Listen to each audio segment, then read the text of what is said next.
Hey everybody, Richard Bliss Brooke here.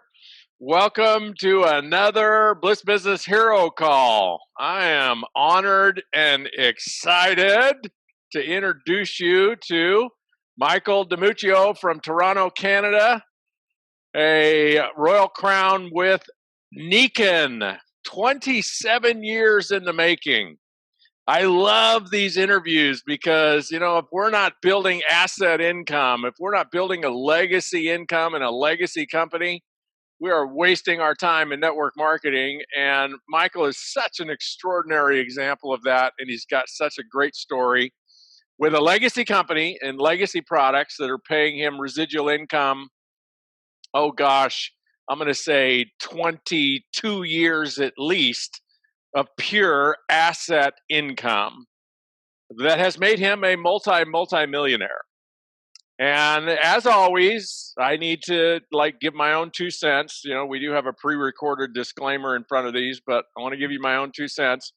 When we say we're interviewing heroes, network marketing heroes on these calls, that's exactly who we're interviewing. And that means what they've done is exceptional. It's extraordinary. And of course, I need to remind all the listeners, we're not suggesting because of what Michael did that you will do the same thing. We are suggesting that what Michael did is what he did, and we're going to dissect what he did and how he did it, and from that you can learn. And one of the things that you might learn is whatever you aspire to accomplish in your company, in your time frame, with your vision, you can do that. Because if Michael can do what he did, probably anything you're imagining you can do falls within the scope of that. And you'll see from the numbers we're going to talk about what an immense business and asset income that he built. And he built it strategically on purpose. This is a former aerospace engineer. He didn't just fall into network marketing and succeed by accident. He paid attention, and he's going to talk about that, and you're going to get some extraordinary insights and nuggets from him. So, Michael, welcome to Hero Call number 97, which we talked about before the call is, hey, that's the year you went Royal Crown, right? Well, actually Royal Diamond, but yes, 1997. Yes. So I've been a Royal Diamond for a long time, Richard. First of all, I want to say thank you for having me on this call. And I really respect and appreciate what you're doing, not only for the industry, but your professional career, your personal achievements in life are just something to look up to. And I'm gaining a lot out of the collaboration, even though you don't know I'm working directly with you. I'm working indirectly with you because I use everything you use. So thank you for that.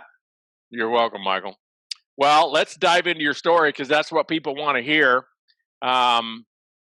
So tell us a little bit about who you were before network marketing, and then how did you find network marketing? And I realize you found it twice, like you found a company and you were only in it for 12 months, and then you found Nikken. So tell us that story, but also give us your background. What were you doing before network marketing? Sure. Actually, come to think of it, I think I found it 3 times, and I'll give you a little bit of backstory on that. The first time I was ever introduced to the concept, I was just a kid. I think I was 13 years old, and my father had been invited by a relative to an Amway meeting who's a friend of ours who had joined Amway, and somehow, long and short, my father wanted me to get involved, even though I was way too young to get involved. But I ended up at a family reunion in London, Ontario some months after, and got to experience 10,000 people in love with an idea. And I guess it just left an impression on me. I remember drawing circles. I had one of those stands and everything. I never actually did a meeting, but I was rehearsing in my mind. So that was just a small blip in my life, and it never reoccurred until much later in life when I was first introduced to the network marketing business as a possible entrepreneur to join. My background is a little diverse. I was a graduate of aerospace engineering from University of Toronto. I didn't actually enter the field of engineering because I landed a recording contract when I graduated. So I was actually busy in the recording studio, writing and producing original music, singing. And I thought, that's where I would be now, running around the world performing and singing. And I guess things changed. I was let go from our recording contract when the record label's funding got pulled from the major label. Canada at that time was not a really great country for original artists. You had to be in the States to really make it go. And anyway, I ended up working for a friend of mine who was starting a small electrical contracting company just for the summer. It was just to help him out as a friend. He was a bass player. He said, I'll help you, you help me. And, next thing I know, I'm working with him as an electrician for about 3 years. So it wasn't what I wanted to do. It wasn't what I planned to do, but it was in that time frame that all this sort of happened. I'd first been introduced to network marketing because I was actually doing the building where they were setting up a success center for NSA. And one of my friends, who's since become a lifelong friend, who's in another networking company, he was one of the people I was working with to design the lighting for that particular building. So I was exposed to it indirectly, and finally invited to a meeting through a mortgage broker who was a friend of my then girlfriend. So roundabout way, I end up in that building, the building that I helped put together, in an opportunity meeting, and I was introduced for the first time to possibly getting involved. And all I remember from that was how exciting it seemed compared to the life I was living and the life I had expected for myself. People were excited, optimistic about the future.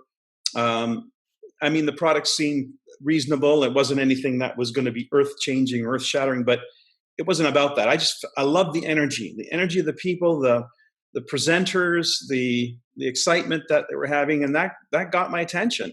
And so suddenly I found myself in a world that looked a lot more like the world I thought I'd be in. And so I decided to get involved.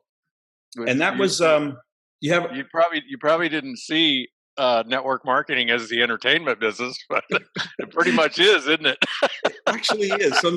Sometimes when we're about to go on stage, I remind people, remember, guys, this is show business. So in a lot of ways it is. Yeah. And if you're a professional about it, I think you take it seriously because you want to give the best you've got. And so to be prepared is, I think, one of the key things for a successful career here. Anyway, I cut my teeth in those first 12 months in a situation where I was not an entrepreneur. I wasn't a salesperson. I just learned how everybody does their first year in network marketing, trial and error, trial by fire, I guess. And I learned to sell the product because at that point in time, it seemed like everybody had heard about this business, and I was one of the last people to hear about it. So I was making money actually finding ways to sell the product. I even had lease agreements with people looking for water coolers, and I just found a way to make it work for what I was doing, but it wasn't what the big promise was. Right.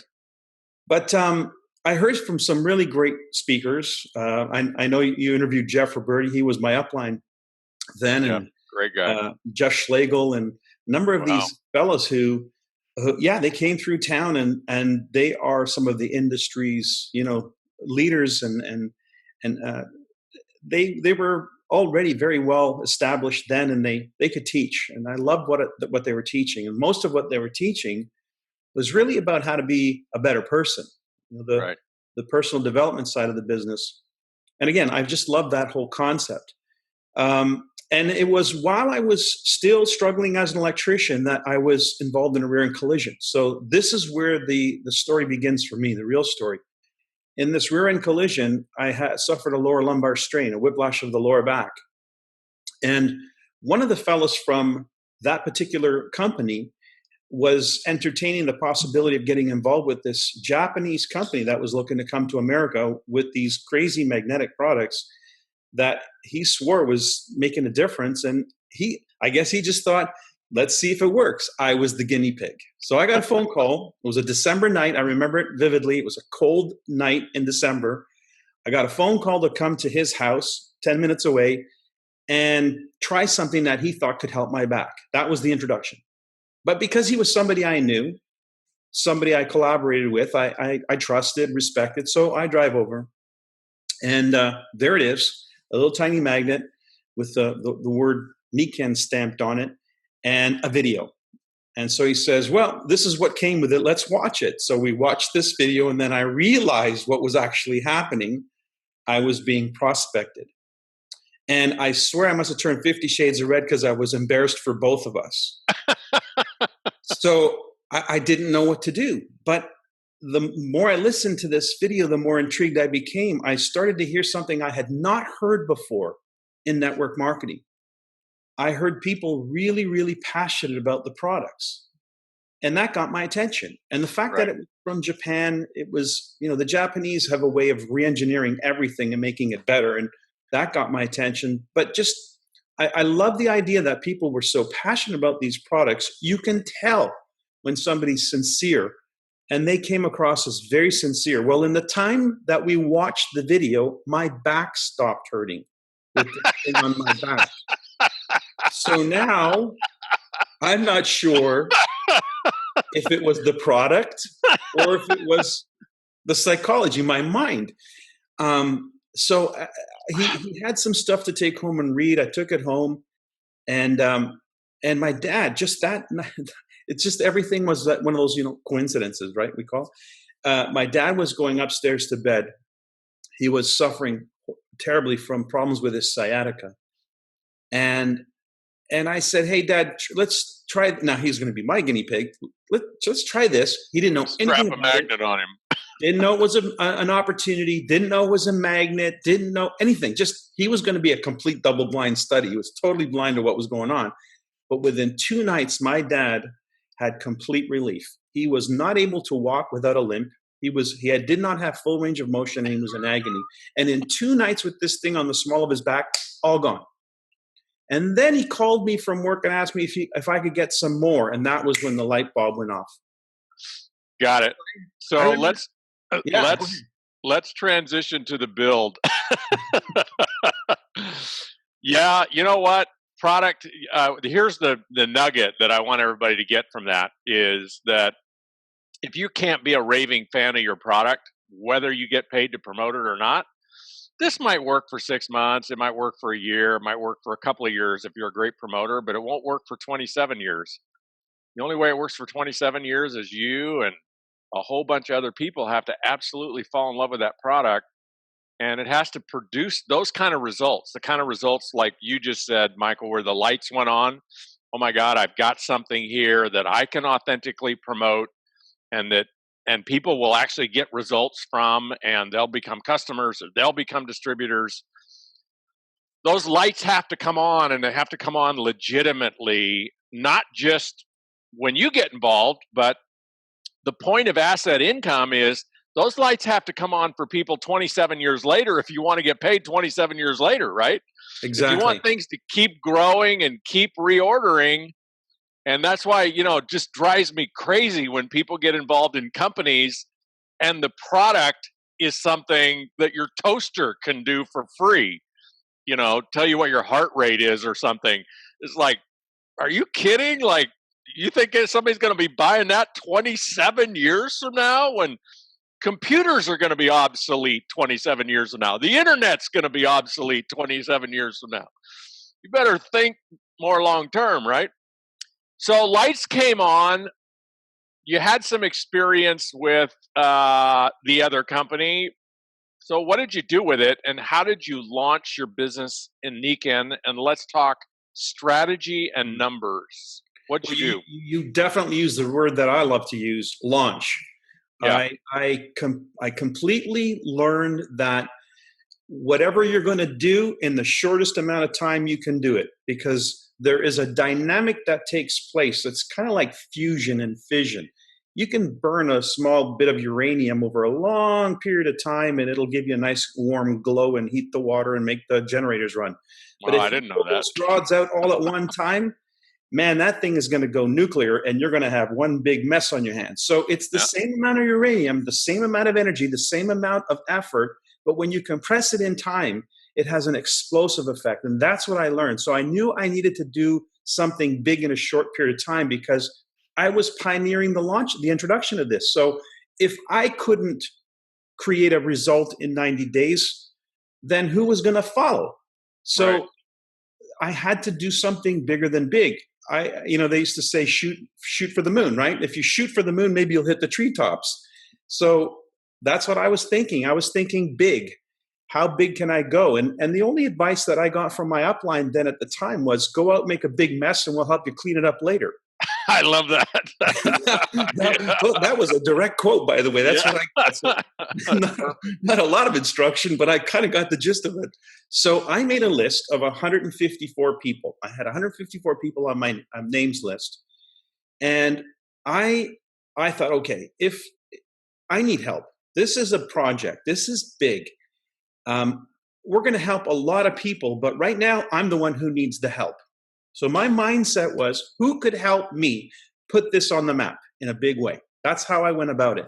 That's good. So the first phone call that I made was to a multi-millionaire entrepreneur, semi-retired, who I just thought, surely this guy would know what to do. If he could see the benefits of this, he could give me some help, if not directly, indirectly. So I contacted this fellow who his family had built a chain of camera stores across Canada. He was such a nice man, well-respected, a gentle person, loved to help people. And I told him in bleep, I've come across, I got a tiger by the tail. I don't know what to do with this. You're a businessman. You know things. You know people. Take a look at this and maybe you can help me, if not directly, indirectly. So he said, sure, kid, come on over. Show me what you got. That's exactly what he said on the phone. So I raced over to his office with my little magnet and my story. And I started telling my story. This is what happened.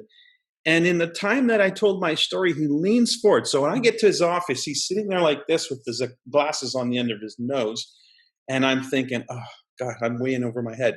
So he's listening like this. And then I tell my story, and then he leans forward and he says, you think this can help my knee? Now, I didn't know he had a problem with his knee. So I said, I don't know. Let's try. So we literally scotch taped this magnet to his knee. This is our $1 billion opportunity, you see. And within a matter of minutes, he got out of his chair, jumping around saying, I can't believe this. I can't believe this. What's in this thing? And I wasn't even sure if it was a good thing or a bad thing that was happening at that minute. But it turns out his knee didn't hurt. First time in 3 months. And so all of a sudden, he wanted to know what there was about this. And he was asking questions faster than I could answer, and questions I didn't have answers to. So what do you do in this business when you don't know how to answer the question? You get on the phone and you call your upline. You say, I got somebody who's got some questions. Can you please talk to them? And that was a few-minute conversation. Next thing I know, he's literally pulling the application form out of my hands. There's the first. Wow. First meeting. First registration, that person became a diamond in my business and responsible for the largest leg in my business. Wow. Yeah. You were one for one right there. I was 1 for 1. But the thing is, I'm still getting paid today for that meeting. Yeah. Some 27 years later. So the next meeting was with him and the person he brought to the living room, which was a fellow by the name of Bo Tanis. I think you know Bo Tanis. I know Bo. I've known Bo a long time. Great guy. So Bruce Black introduced me to Bo Tanis. That's our second meeting. Bo was in a situation where a single dad trying to raise 2 boys, lost a lot of money in a couple of failed ventures and was struggling. And he wasn't looking for a product miracle of any kind, but he just figured if this Bruce Black guy who doesn't need any money, who's a multimillionaire, who's semi-retired, if he's doing this, it must be good. And so he joined, and then it began. We started to assemble a team. So the first part of the strategy was pre-launch. Let's pull together a team and then launch, and then really go after this. Yep. So that was what we did. We looked at the last 2 months, 2 weeks of December, while everybody was getting busy for Christmas holidays. We were getting busy for our official launch of Nikken, January 2nd in Canada. So we were just trying to put together a team of people who could see the future or could imagine the future. But it was an easy thing to really reason. Here's a company that was already 16 years old, multi-billion-dollar multinational out of Asia. What do you think they're going to do in the sickest market on the planet? So it was not a hard sell to comprehend that there was an opportunity there. But, people people are people. They have a hard time believing in their own future, let alone the future of something that seemed imminent. What was people's like Mr. Black and Botanis's, what was their response to network marketing being the vehicle? They both were familiar with network marketing. They both had dabbled, and were not opposed to it at all. I think they were like me. They felt that if they could find the right fit, and what does that exactly mean? I think something that, like you spoke of, if you can get really passionate about something where it's in your blood, Yeah. then the fact that it's network marketing is just a benefit, is a bonus, because when we understand the vehicle itself, it's hard to beat. It's hard to take on a vehicle like this and compare it to anything. A lot of people who have cynicism or skepticism about it, they don't really know it. They just think they know. They know about it. They don't know really what it is because they've never really engaged in it. But these guys were open enough to see the value of it, just hadn't yet found the fit that made sense to them, who they were, where they were at in life. And one thing for sure is when the product started to do what the product did, which was very quick, it's like having lightning in a bottle. It's just hard to not get excited about that, and they could see the future. So tell us about the numbers, Michael. Like, what was the first year like? How many people did you personally enroll? How many people showed up at your launch? What did your business look like at the end of the first year? Okay. Well, that small group of about 11 of us in the first 2 weeks decided to put a calendar of events together. That was the smartest thing we did. We put a calendar of events together for the month of January, and then toward the end of the month of January, we realized we needed the month of February, and then we did that, and then we did the month of March, and then eventually started thinking a little further out. But that calendar of events put everybody on the same page, focused us on where the events were going to happen. We got as many people to come and help us with events as possible because we didn't know what to do. I was listening to audios and phone calls, trying to piece together a storyline for a preview. We had about 40, I think it was 42 or 43 people at our first public event. That's awesome. In the first week of January. So 10 of us got about 40 people together. It was the worst possible scenario, the worst snowstorm in like Toronto's history. We had our keynote speaker miss his second flight, had to get driven in the. It was a disaster, but it still went off. And it was the beginning. By the end of the first year, and I did a lot of my first work in the first 90 days, I have to admit, I really, really put the pedal to the metal in the first 90 days because, like I said, I knew that was the key to explosive growth. Not even for myself, but to have a story. You got to be able to show somebody a check and say, look, if you really put your nose to the grindstone for the next 90 days, you can change your life. Right. I had to be that guy because I was the lead. Yeah, you had to create a story, and the profound thing about the story, this is for all of you out there, is whether it's a 30-day story or a 90-day story or it's your launch story, that is your story for the rest of your career. And every time you are talking to a new person or somebody on your team is talking to a new person, they have their story and they have your story. The stories are the most profound evidence and inspiration that we have to convince people that the work is worth it. Look, if you just like nose to the grindstone, as you said, for 90 days, boom, look at what you got at the 4th month. And so you can't ever redo that. If your story is, well, I screwed around for the first 14 months and sponsored 6 people and thought about it and scratched around at it, and then I started to work on it. Well, you know what? That's your story, and we tend to duplicate, right? So if your story is 14 months to forever, well, you tell that to a new person, and they go, well, it worked for him. Well, I guess I'll take 14 months or 3 months. So I would say I sponsored most of the people that I sponsored for the first year in those first 3 months. And I'd guess a total of about 40 to 50 people probably about 50 people after that first year. Beautiful. And do you remember anything about the size of your team at the end of the first year? I believe I had just hit platinum. So that would mean in our structure, at least 6 leadership ranks with 6 legs, all have attaining leadership ranks. So you had 6 good, solid builders out of 50 people you enrolled. I would say I had 6 builders, solid about 2. Yeah, okay. There's a rule in this business that I cannot get away from no matter who I am. And you know this rule, it's the rule of thirds. So if you got 6, you got 2. Right, for sure. And 2 will make it work, for sure. Oh yeah. Those are still the biggest legs I have. What did you tell us what the numbers looked like and any strategy you want to tell us about year 2, 3, 4, and 5? I remember you told me you got to Royal Diamond your 5th year, top position in the company your 5th year. You must have then had a big team in your 5th year, which means you crushed the 4-year career. So any numbers you can share about that. But there's one thing I want you to focus on, Michael, that you talked to me about earlier, and that is how you strategically relaunched for every new rank. Yes. And I really want you to drill down on that because that's a potent idea. Well, when we're new to the business and we look at the compensation plan, and this pretty much goes for everybody, you look at yourself as being at the bottom, working your way to the top.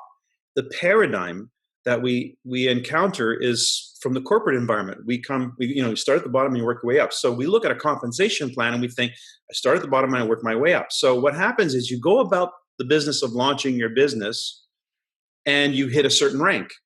Now, if we understand the law of attraction, I know you do, especially if anybody reads this book, they'll understand why you understand it, then you will attract what's necessary to get to that rank, not necessarily what gets you to the next rank. Right. So I would have to re-impress upon my team that there was more to go. There was another place to go. And of course, I want to hit my ranks according to my timetable, not theirs. So I have to, inspire them to want to do it again with me, do another run. Not every one of them wanted to go at the speed that I wanted to go at. So I would have to, first of all, find out who wanted to go to the next level. And then I would have to fill in the blank. If there was some missing, there's some gaps, and there were always gaps in my plan, I'd have to sponsor some new people and help them be part of that next move. So I would go into a full out launch campaign again, only this time I would be thinking in terms of they need to hit this rank in the time frame my existing people hit this rank. So I actually started thinking about jumping ranks in those launches. So when I was launching somebody or when I was prospecting somebody, I would include in my game, in my pitch, the idea that they would attain a certain rank in a certain time frame. It was part of what they were hearing. So if they gave me a thumbs up, they were saying essentially, let's do it. And I found myself, I was able to help people achieve a rank faster than some of the first people I got started in the business, because I just started working that way, and you attract the elements to make that happen. So I did 4 consecutive launches in order to attain those ranks to Royal Diamond. So each launch that I did, I got better at.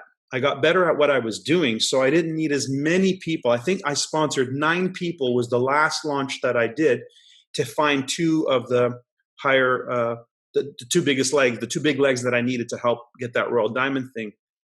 So I found that at first I sponsored a whole bunch of people because you just don't know and you just can't take any chances. But then you start to learn the business and you hone your skills and you start to know what you're looking for and how to present it. Right. So could you actually give me like a little bit of role playing? Let's say I'm somebody that is saying, yes, I'd like to do this with you. Give me a sense, role play with me a little bit on how you would bake that 90-day rank advancement into my enrollment. Okay. I think that's That's a really powerful point. Well, there's a couple of things.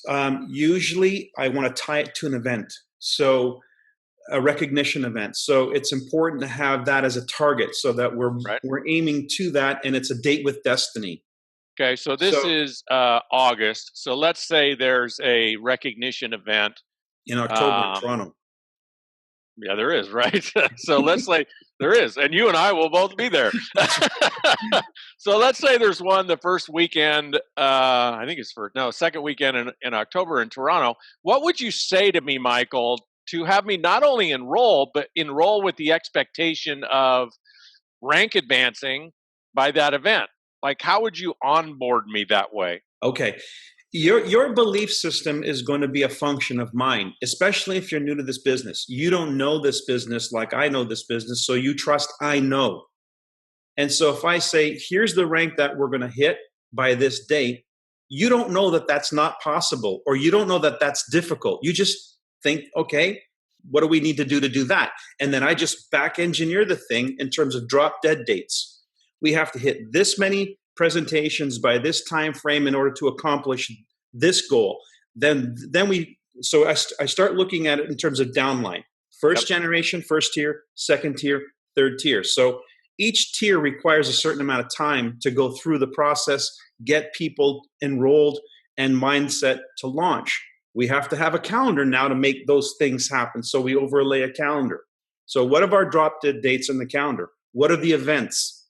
Then we build the calendar leading up to that last event where the last of the group say yes, their enrollment causes this rank advancement causes this rank advancement, and then you hit your mark.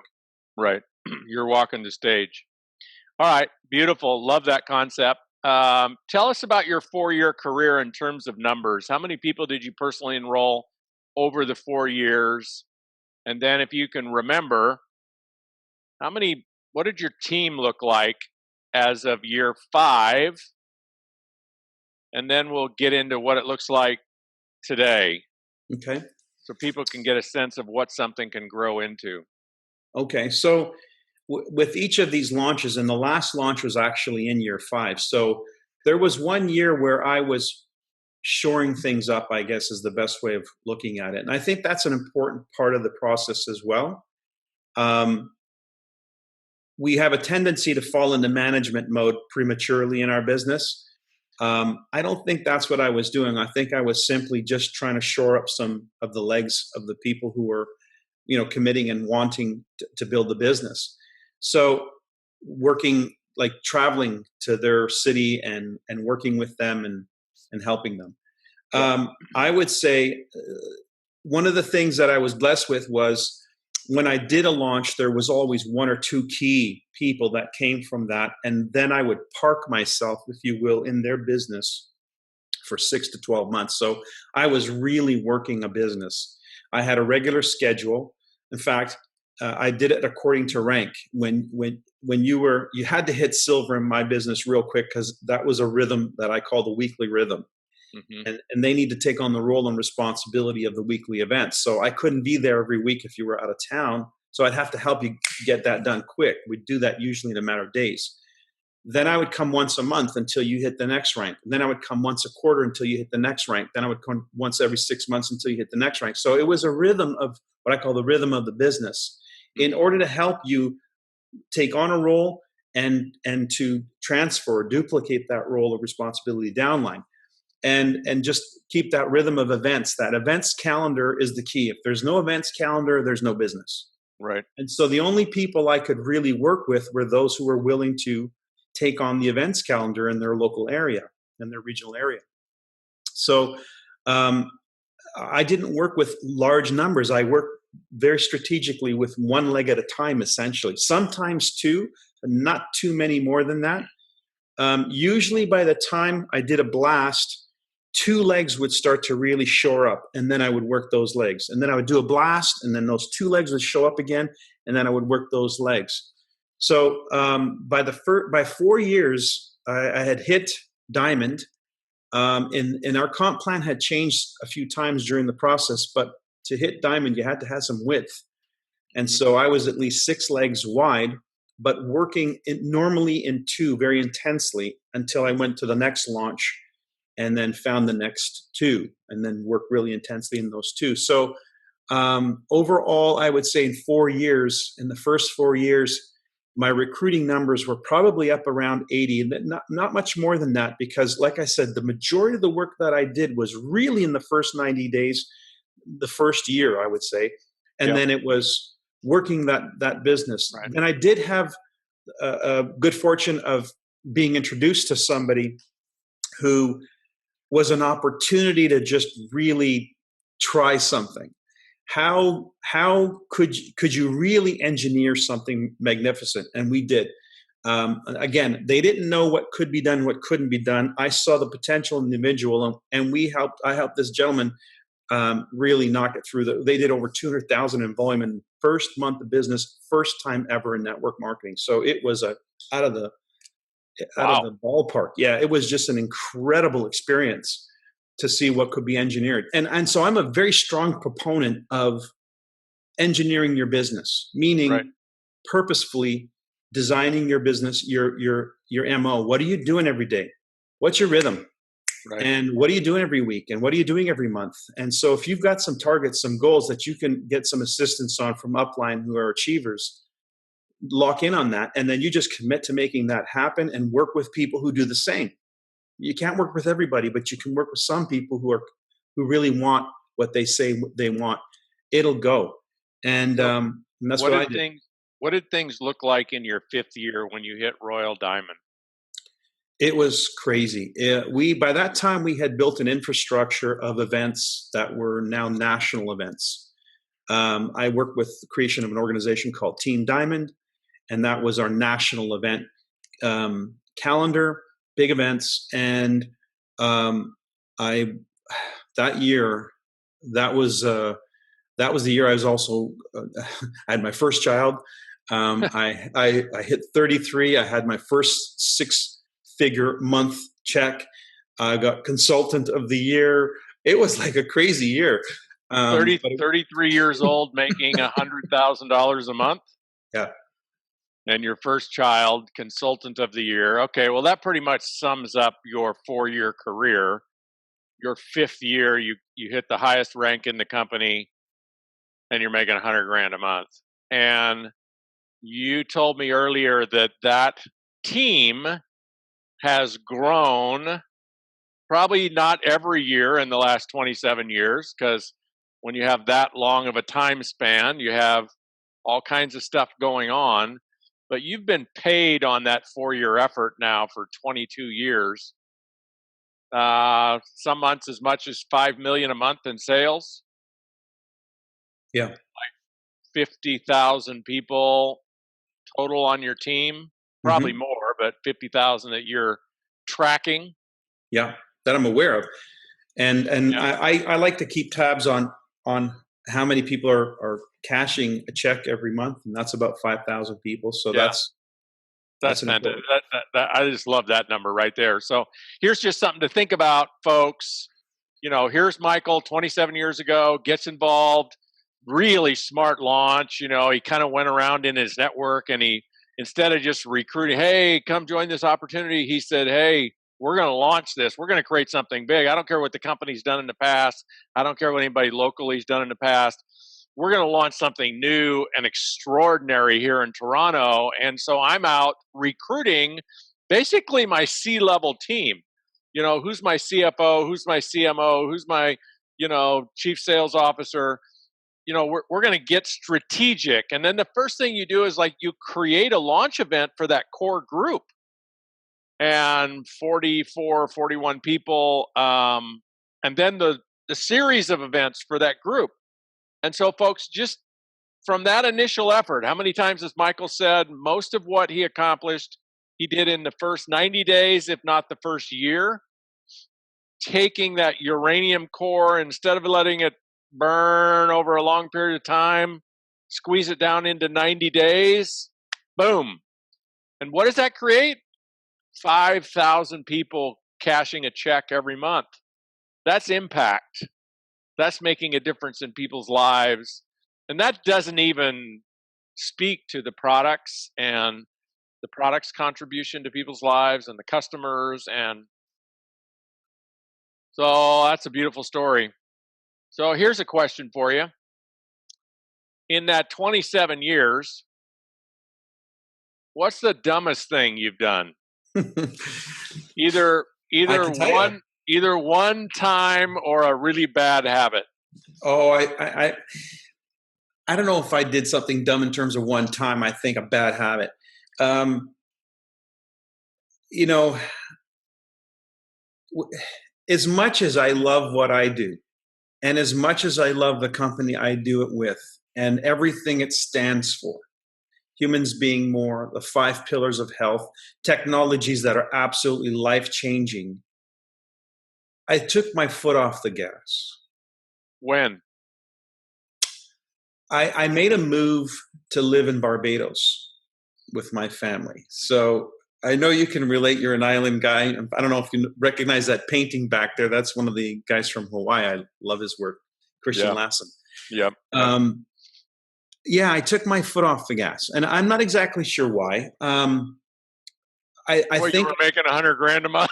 Well, no, I don't. It wasn't even that. It's more money than most people know what to do with anyway. And I guess I've made some foolish mistakes where money's concerned. Trust me, $1 million doesn't get you very far if it's a one investment thing. And I've done that. Burned $1 million in one investment. No, it's we tend to think that we've arrived, I guess, or maybe I got to the top of the compensation plan and wasn't sure there was not necessarily a next logical step. So you just take your eye off the prize. You lose your focus. And that's what I think happened to me, and then got distracted by life, started enjoying things in a different way. And I could have probably been that much further ahead and had much, much greater of an impact had I not done that. Now, I don't regret the fact that I've enjoyed my life. I've enjoyed the success that my team has had. Many of us have had extraordinary lives, and we're grateful to everything Nikken's provided for us, especially where our health is concerned. But if I had to do it again, that's the one thing I would not have done. I would not have taken my foot off the gas. I would have stayed and kept the edge, because what we're taught often in this business is that it's like a retirement. It's like a passive income or whatever. Like you get to the top and then you don't have to do anything the rest of your life. And somehow, on some psychological level, that leaves an impact, and we start to act that way. But if we turned it into, instead, this is a lifestyle. I get to wake up when I want. I get to work with who I want, wherever I want. And it's not some of the time, it's all of the time. It's the lifestyle that I choose. I have the freedom and flexibility to do this. It doesn't mean to take huge gaps of time away from something. People say, well, when are you going to retire? I say, retiring is something you do for something you don't like doing. Right. I love this. Why would I retire? Right. So that's what I would probably have done differently. I would have not taken my foot off the gas. Maybe I would have, backed off a little bit, but just not off the gas. Yeah, you could have had a vacation home in Barbados that you went to for. Went too far. Yeah. One of the things that occurred to me as I was listening to that lesson, Michael, is that, and this didn't apply to you, but maybe it did. You could speak to it. So I think what happens to most people that get to that point is their motivation to get there is, well, I want to get to $100,000 a month. I want to get to the top position. I want to get to a certain place for me. And they forget about the people that help them get there. What about them? What about reaching down? Okay, you're at the top rank. Well, now what about for the next 5 years, see how many people you can get to the top rank. That ought to always be the ultimate rank, is how many people have you partnered with to get to the ultimate rank. But you told me you have 22 people on your team that are at the top rank. Mm-hmm. So yours was not a selfish, narcissistic journey, but I think in a lot of cases it is. It's it's all about me and how fast I can get there and how much money I can make. And, then if the company doesn't keep dangling something else for me, I run out of motivation. But so you want to speak to that? Did that occur to you, or Yeah, did you stay focused on helping your people get to where you were? well, I stayed focused on building infrastructure. So if it wasn't one organization, it was another. The Royal Alliance, for instance, forged that. It was always an attempt to create community, and I've always worked cross-line. So it's been, it's culturally how we do it in Nikken, but I've always had a focus for helping the company in terms of from the field's perspective. So whatever I did was with the cooperation and collaboration of the entire field leadership. That's not an easy thing when you've got a lot of eagles to kind of get everybody to fly in formation. Right. But it's been what I focused a large amount of my energy on. And I think that's the mistake, is that I should have kept an eye on my own business and not everybody's business, kind of thing. And so I like I said, I don't regret. I have a great business, but I could have done more with and for my team had that been my focus rather than the broader picture, which has been time consuming and difficult at times as well. Right. Yeah. So what's next for you? I have a suspicion based on me just seeing you for the last 6 months or year that you got some new vision, like you're taking things to a new level. What are you up to, and what's the motive behind it?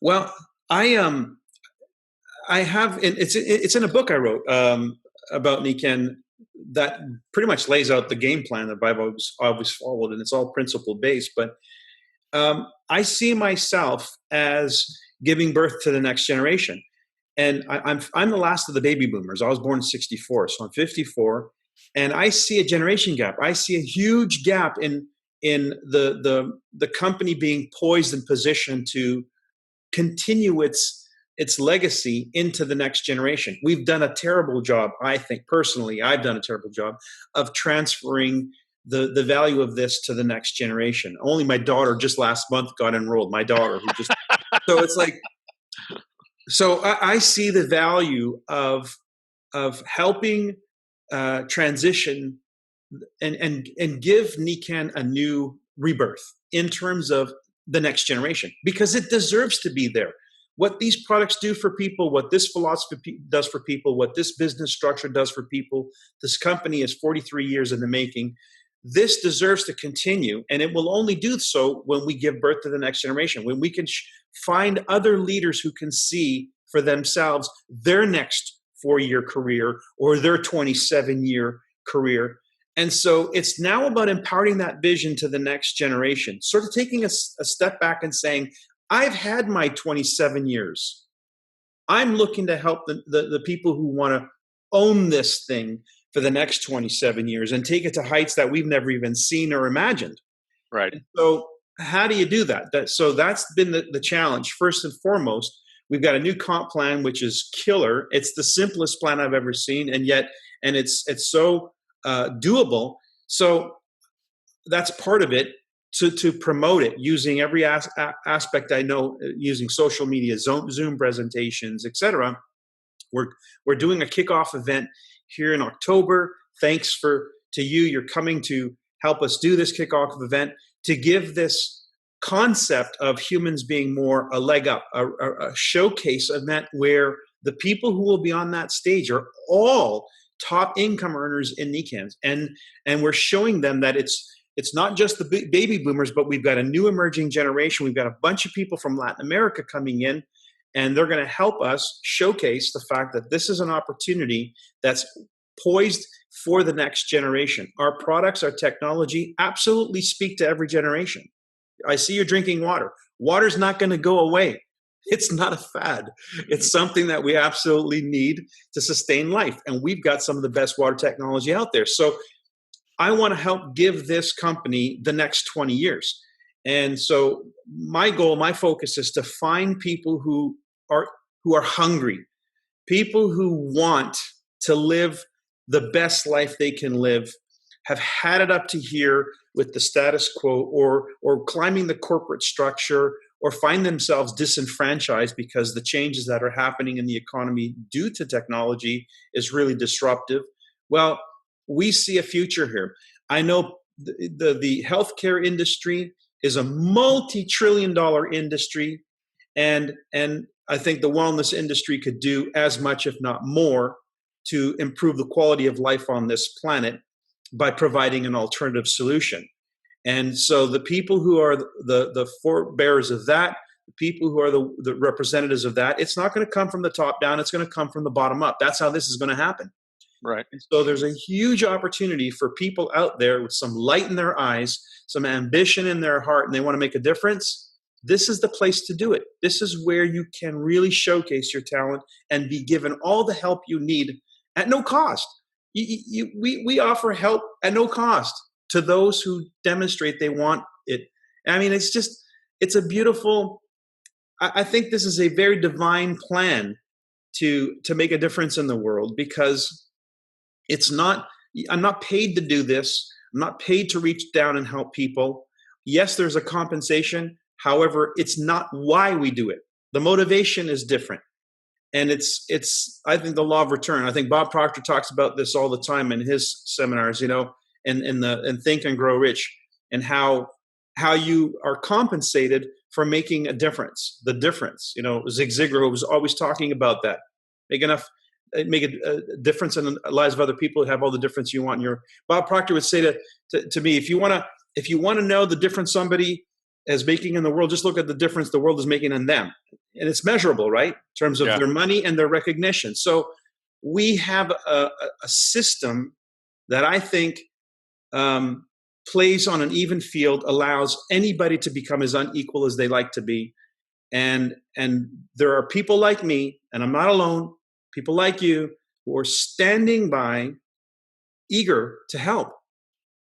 Yeah, and it is, like you say, a divine model, Michael, for this new generation who does not fit into any kind of mold, working in a cubicle or slaving away for some company for 40 years. The younger generation wants freedom of expression. They want freedom. They want to contribute. They want to matter. They want their work to matter. They want their work to contribute to the future of our society and our environment and healthcare and politics, and going to work for some company, that's not a good fit for them.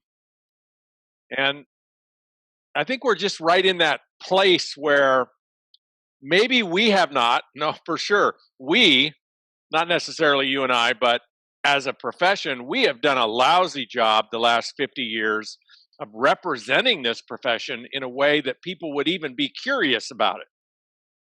And so they don't know much about it, and to the degree they think they know something about it, they don't want to do it.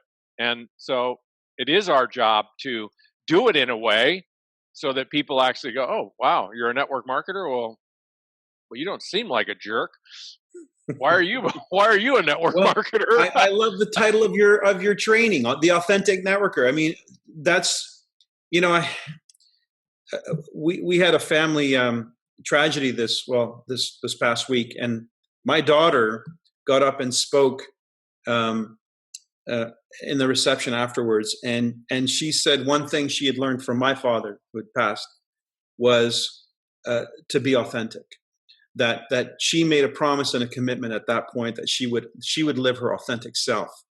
And wow, in the world she's living in right now, where everybody's an avatar, you don't even know who you're talking to anymore, because it's all a representation of the truth, not necessarily the truth as they like to project it on social media. So she's living in a world where it's hard to distinguish truth from fiction. And here she is saying, I'm going to be the truth. I'm going to represent the truth because I'm just going to be myself.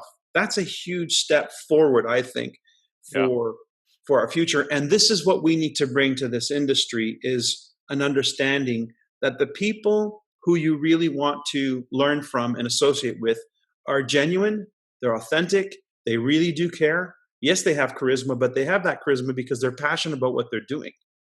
They're being funded and fueled spiritually. Yeah, you got it. Well, Michael, an absolute joy to get to know you at a higher level.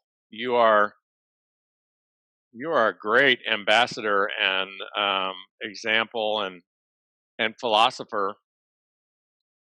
So many people that I meet in this profession, they have achieved the success, but financially, they haven't quite evolved to be grateful for it or be in a position of passing it on like you are. So I really, really enjoyed your story. I trust that everybody out there listening got some great nuggets strategically and also philosophically from Michael, and that it will adjust your game plan about what you're going to do with your life, who you're going to be, and when it comes to building your empire, how you're going to go about doing it. And I think the one thing I got from you, Michael, is just reinforcement of how important and how profound strategy is.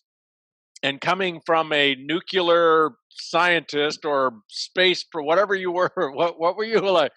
Space aerospace engineer. I loved your analogy at the very beginning. You can take, what is that stuff? Uranium, plutonium, plutonium, and you can burn it slowly forever, right? And all it does is warm the house. But if you compress how long you take for it to burn, what does it do? It's Boom. Explosive, yeah.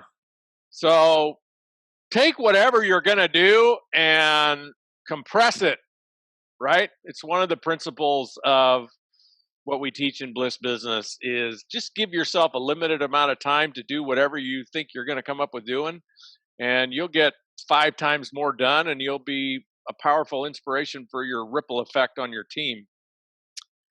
So, Michael, wow, thank you so much. Those of you listening, pass this on, share this with your team, get other people to listen to it. Just think you might be listening to this live, but if you pass this on and let people listening to it, they might be listening to it 5 or 10 years from now. And Michael's message is going to have as much or more impact on people then as it does now. Hey, Richard, just a little plug for you. This book is a must. This is a must. If you're at all interested in being a professional network marketer, you need to understand what makes it all happen, what makes this and all success possible. It's in here. If you're listening to this on audio, he held up the book Mach 2. Thank you, Michael. I appreciate the plug. Hey, everybody, have a fantastic week, and we'll catch up with you in a couple of weeks with our next tarot call. Remember, we were interviewing the extraordinary. I'd like to tell you don't try this at home, but that's the point of it. Go try it at home. Thank you, Michael. Thank you, Richard.